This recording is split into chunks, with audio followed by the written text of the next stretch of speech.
record this and read it, or let me hear it back here so I can see what it sounds like myself? Okay, I will do that. Let me punch up that.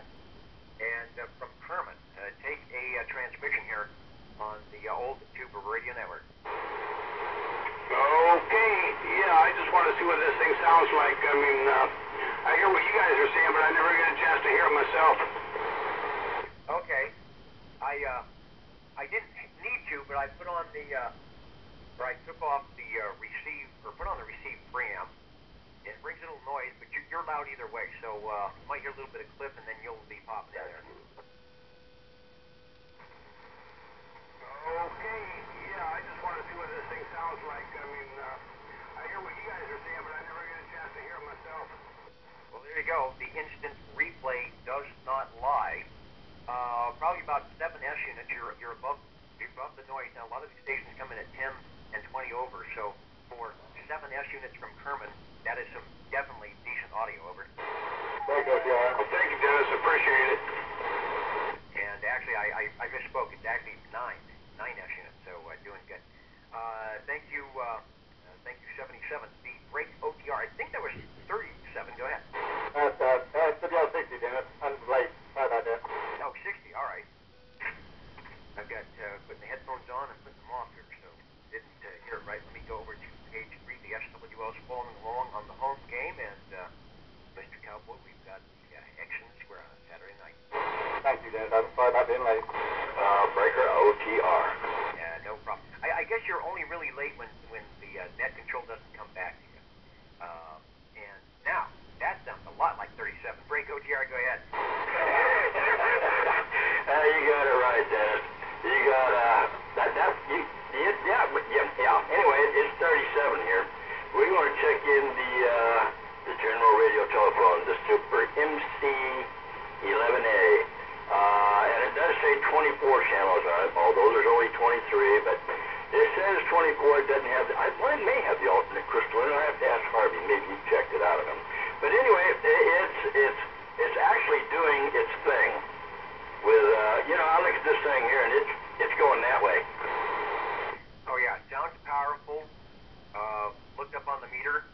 Got some forward swing on the dial here, and sounds as good as ever did. So it probably was in need of a little, pushing and pulling and what do they say, pat here and whatever. Anyway, it's sounding like it should for radio number 3. Give us another key down on some classic tube radio. Okay. Well, it actually swings more now than what it did before, so at least was on the meter here. It definitely, apparently it did need some TLC, which, I always try to give it the TLC, but, it's old. Just like me, things do start to go after a while. All right, no, it doesn't sound like it's over-tweaked at all, and that's good. To get the audio, you really, don't want to push it more than it needs to, and it's definitely got a lot of headroom. On the audio, as proven here by the instant replay. Okay. Well, it actually swings more now than what it did before, so at least was on the meter here. Is it? It definitely, apparently it did need some TLC, which, I always try to give it the TLC, but, it's old. Just like me, things do start to go after a while. TLC, that means something, tubes like something, I don't know. SWL 37, that's Chris on his general, with a little bit of the new gen, right? It just came out of the car wash. The general radio telephone, Super MC11A, 24 channels, the mystery channel. Back in the day, 22A is what we called it. I think now it's officially channel 24, maybe? Something like that. Anyway, Chris, really sounding good. Good to hear it back in its true form. We'll tune it back to you for another transmission, and then we will be standing by here at the Old Tube Radio Network. Okay, Des. Well, he's got it about to actually keys at about 6 and swing it to God knows where. My meter only shows whatever, 10 or whatever, but he put it on his meters, and it's like swinging up like 20 or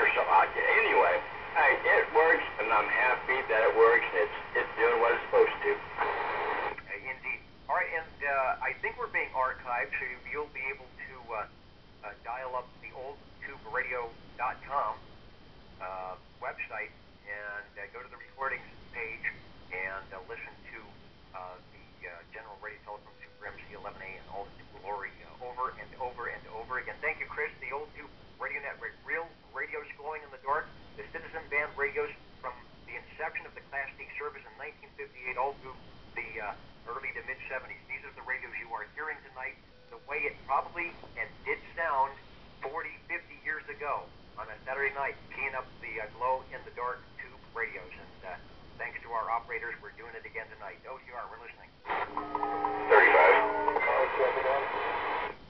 All right. We've got a couple of stations with radios, and I think a couple of SWLs. Let's pick up the check-ins, and then we'll pick up the radios. 35, don't go away, I heard you. And was that 195? Yes, sir, it was. All right, 195.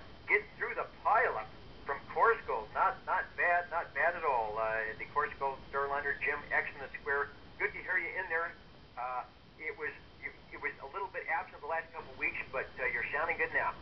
Thank you much. Yeah, we had something going on, so I thank you for checking in.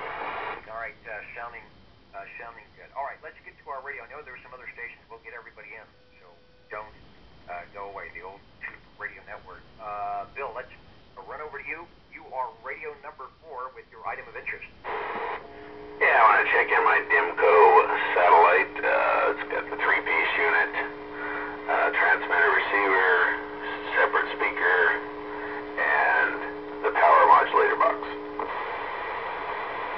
All right, from Demco, if you can get a picture of that somewhere, take a look at that radio. That is definitely an awesome, I wouldn't say an awesome radio, but there's many pieces. The transmitter, the receiver, the coveted Demco modulator, which was sold as a separate item in some cases and can be connected to your radio, whatever it was.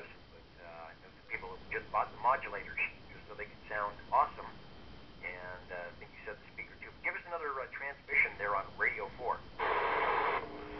Yeah, it's got all the fancy lights that light up when you key up. You got one on the speaker and one on the transmitter, one on the receiver, and then when you go back to receive, the other light changes on everything here. Ain't that fun? From an SWL point, from a shortwave listener point, we enjoy hearing the sound that you don't get from the transistors. Now we know why people have been checking in for 25 years. As an operator, you're like in the cockpit of the 747. The lights and the dials and the meters and the glow of the radio, that is also a really neat part of it. So the Demco, of course, gives you a full sensory overload, I think, over. Yeah, there's a lot of stuff going, and it's got the Magic Eye on the transmitter also. So you got a lot of things going here, a lot of dials to play with. All right, looks good. The meter sounds good in the headphonians here tonight, and doing a good job as always. 35 from his immense tube radio collection, and we are lucky to have him locally here so we can hear these radios live and direct on a Saturday night. Thank you, Bill. We'll go over to you for another transmission. I think we're being archived, so you can, I guess, listen at any time and hear what that radio sounds like. The old Tube Radio Network .com or something like that. Anyway, Bill, back to you. Thanks for checking in. All right, thank you there, Dennis. I'll see if we can check another one in. Break. Okay, we'll be listening for it. The break, go ahead. Like checking in SWL. Number 90. All right, page 4. Those playing the home game may have already checked you in. I'm trying to find page 4. Here we go. Boomer with an X490. You're checked in. Thank you much, Dennis. Thank you. The old Tube Radio Network, we're standing by. 16. And 16. Oh, stand by no longer. I think you are going to be Radio 5. Okie dokie. Well, that's kind of a strange little weird ping there. This is the Browning Golden Eagle Mark III SSB with a nice red on the air lights lighting up as I key up. And and also the D104 Golden Eagle Microphonium.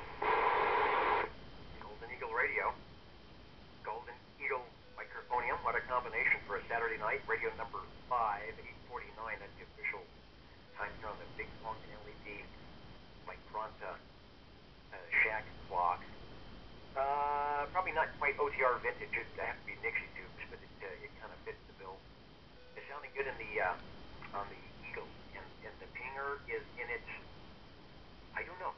That's definitely not the long ping, but it's there. Yeah, that's actually on the short side. Let me see. Let me make sure where my switch is at. There it is. Yeah, that's actually the shortest. Then there's a mid-range and the, of course, long screaming type thing. All right, and nice Browning audio. Browning was my backup radio tonight. I wanted to be able to do the instant replay, and it's a little. I don't have it set up to do the Browning. The Browning is right there, so maybe next week. I debated whether I wanted to do it, but I went with this other one here, so we get the replay going on. But next week, I think we'll you've inspired me. Next week we'll kick we'll kick Bose out of the way and fire up his Browning for a net control station, SWL 16, sounding good. And give us another transmission on real radio. And there you go with the Browning Golden Eagle Mark III, two-piece, big old monster type situation, and we'll go ahead and back out and get another radio ready to go. All right, one of the standards, one of the radios that everyone wanted, but only few could afford. Back in the day when it was what, $695, $795, $800 for the Browning Mark II and Mark III SSB setups.